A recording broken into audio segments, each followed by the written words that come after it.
eyiblərimizi bizə güzgü göstərir. Hədis buyurur, müminin güzgüsüdür və bunu belə təfsir ediblər ki, mümin salih əməlli olar və başqa müminə eybini göstərər. Məsələn, deyək, azan vaxtı olar, mümin durar, namaz qılar, o biri mümin ona baxar, öz nöqsanını başa düşər. Görər ki, bu namaz vaxtına diqqətlidir, mən diqqətli deyirəm. O mümin doğru danışan olar, əmanətə xəyanət eləməz, bu ona baxar, öz səhvlərini başa düşər. Heç vacibdir bir-birinə desinlər. Bəzi halda insan salih əməllə başqalarının eybini ona tanıtdırır. Çox zaman biz sözdən yox, əməldən ibrət alırıq. Biz salih insan görəndə, düz adam görəndə öz eyblərimizi tanıyırıq. Görürük ki, o belədir, amma mən başqa cürəm. Ona görə deyiblər ki, bir hissəsini gününüzün möminlərlə ünsiyyətə sərf edin. Çünki möminlər sizin iman qardaşınızdır. Möminlər bir ruhdular müxtəlif bədənlərdə. Eyni bir ruhdular müxtəlif bədənlərdə. Ona görə möminlər arasında cazibə olar, məhəbbət olar, səfa və səmimiyyət olar. Onlar bir-biri ilə ünsiyyətdən zövq alarlar, ləzzət alarlar. O qədər mühüm məsələdir ki, imamlarımız buyurub ki, siz möminlər bir yerdə cəm olub, oturub söhbət eləyəndə biz qibdə eləyərik, deyərik, kəş biz də gələk o məclisdə oturaq. O elə bir məclisdir ki, imamlarımız qibdə eləyirlər. O məclisdə iştirak eləməyi arzu eləyirlər. Ona görə də gününüzün bir hissəsini mömin qardaşlarla görüşməyə və onlarla ünsiyyətə ayırın. Və ömrünüzün bir hissəsində, gününüzün bir hissəsində halal ləzzətlərə sərf eləyin. Halal əyləncələrə sərf eləyin. Və ondan sonra buyurur ki, bu dördüncüsü digər üç hissəyə köməkçidir.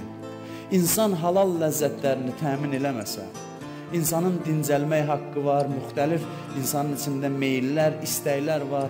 Bəzi insanlar, mən bunu çox görmüşəm təcrübədə, xüsusən cavan adamlar dinə təzə gələndə görürsən, lazım olduğundan artıq ibadət məsələlərə diqqət edirlər və başqa məsələləri buraxırlar. Nəticədə mənfi təsir qoyur insanın ruhuna. İnsanın ruhunda ibadətə istək varsa, əyləncəyə də meyil var.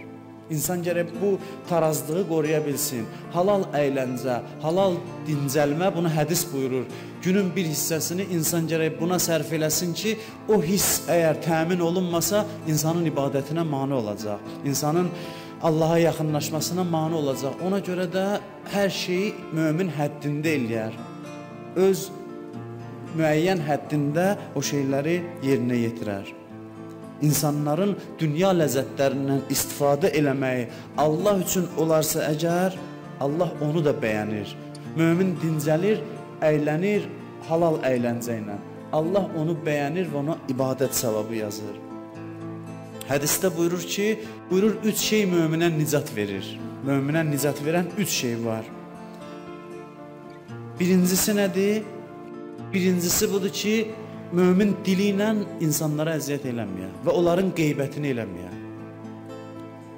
Dili ilə cəmaata əziyyət eləməyə. Hədisdə var, cəhənnəm əhli dillərinə görə əzaba düçar olublar. Gedib cəhənnəmin içinə girsin, araşdırsın, baxsın, görərsən o insanlar ki, cəhənnəmdədirlər, əksəriyyəti dillərinin bəlasından ora düşürlər. Dillərinə nəzarət eləyə bilməyiblər, ora düşürlər. Lazım olmayan sözləri danışırlar.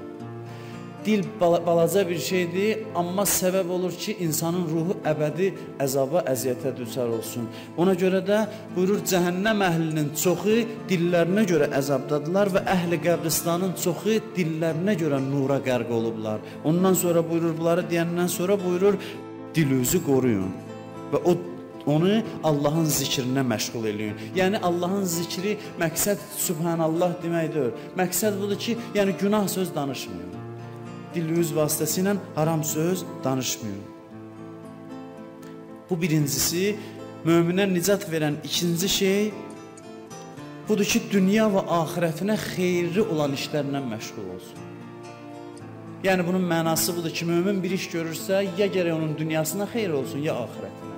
Mənasız və günah bir iş görməsin.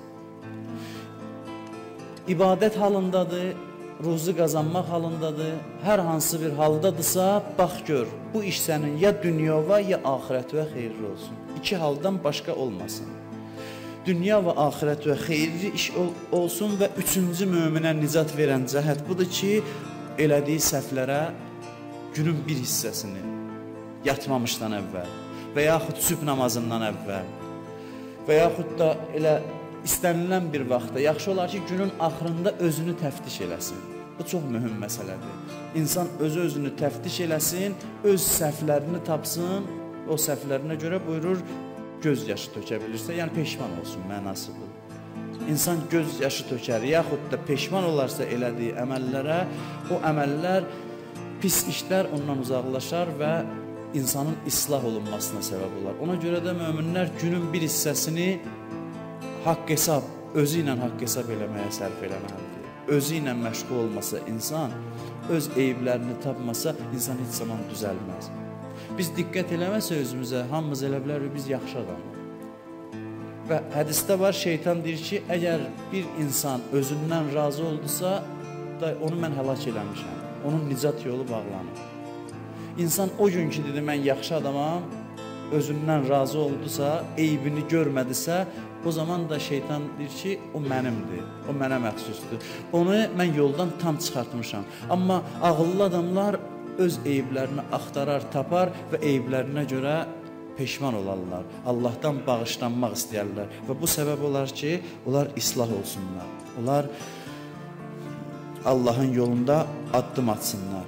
Bu duada İmam Səccad əleyhissalam Allahdan istəyir ki, mən səndən istəyirəm ki, mən məşğul olum ancaq sənin zikrivə, yəni dünya işləri ilə məşğul olan zamanda da sən mənim yadımdan çıxmayasan. Həmişə Allah mənim xatirimdə olsun. Allah bizi onu zikr eləyən, yad eləyən bəndələrindən qərar versin.